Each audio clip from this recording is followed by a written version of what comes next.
So hello everyone. Today I discuss agonist and antagonist. ये pharmacology का एक topic है. एगोनिस्ट क्या होते हैं? एगोनिस्ट ऐसे केमिकल कंपाउंड होते हैं जो ह्यूमन बॉडी में जनरेट हो रहे डिफरेंट टाइप्स के रिसेप्टर्स के साथ बाइंड होकर कॉम्प्लेक्स बनाते हैं. रिसेप्टर्स के साथ बाइंड होकर कॉम्प्लेक्स बनाते हैं एंड एक्शन शो करते हैं एंड उस पर्टिकुलर प्रॉब्लम को रिड्यूस करने में हेल्प करते हैं.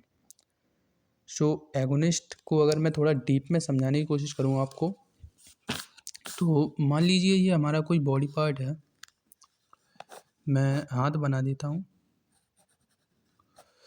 मान लीजिए ये हमारा कोई बॉडी पार्ट है एंड हमारी इस जगह पे कहीं पे चोट लगी है, ठीक है, जिसकी वजह से हमें पेन होने लगा. अब यहाँ पर क्या होगा, यहाँ पर जो है कुछ रिसेप्टर्स जनरेट होंगे.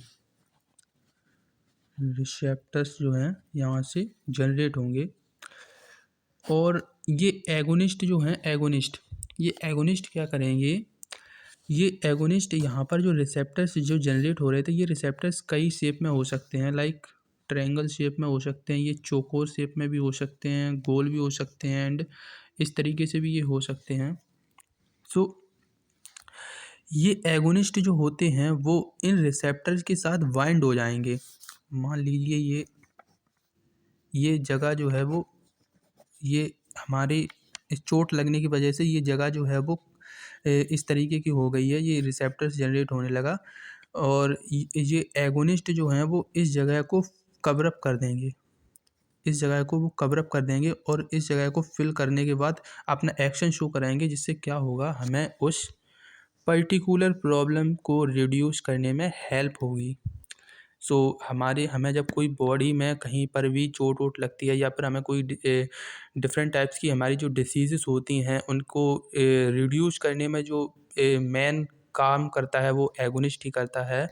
एंड ये एगोनिस्ट जो हैं वो डिफरेंट टाइप्स के होते हैं. ये हमारे बॉडी में एक खुद का भी इनका एक काम होता है, ये खुद भी जनरेट होते हैं हमारी बॉडी में और जब वो हमारी बॉडी में उनकी कमी आ जाती है तब हमें इनको बाहर से लेने की आवश्यकता होती है, जैसे कि हम मेडिसिन के थ्रू इनको हम बाहर से लेते हैं.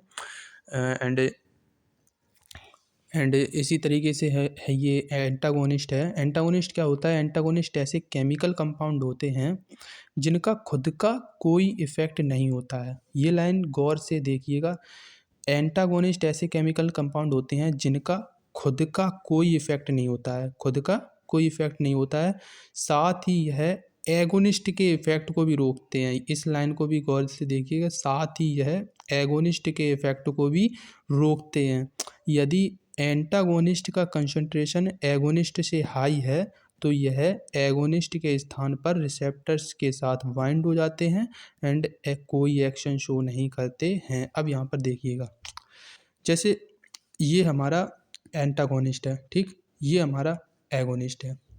अब इस एगोनिस्ट का जो था वो कंसंट्रेशन था लो एंड एंटागोनिस्ट है, इसका कंसंट्रेशन है हाई. तो क्या होगा, ये एंटागोनिस्ट जो है वो उस रिसेप्टर के साथ बाइंड हो जाएगा. और जबकि इस लाइन में मैंने क्या दिखाया है कि एंटागोनिस्ट का खुद का कोई इफ़ेक्ट ही नहीं होता है.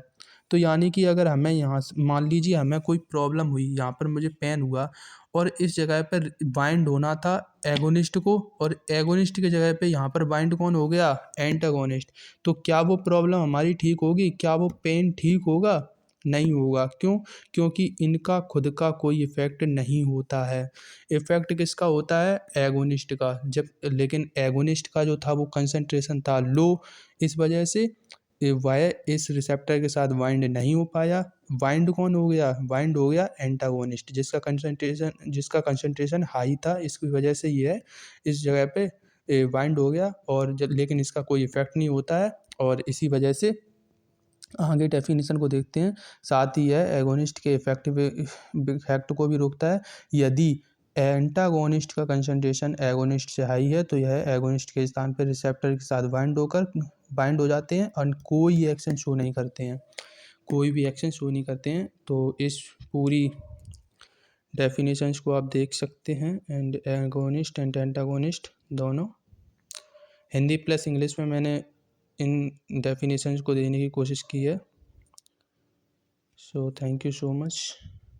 अगर पसंद आए डेफिनेशन तो एक लाइक और कमेंट ज़रूर करिएगा एंड चैनल को सब्सक्राइब कर लेना ताकि मैं ऐसी और भी वीडियोस लाता रहूं। Thank you so much.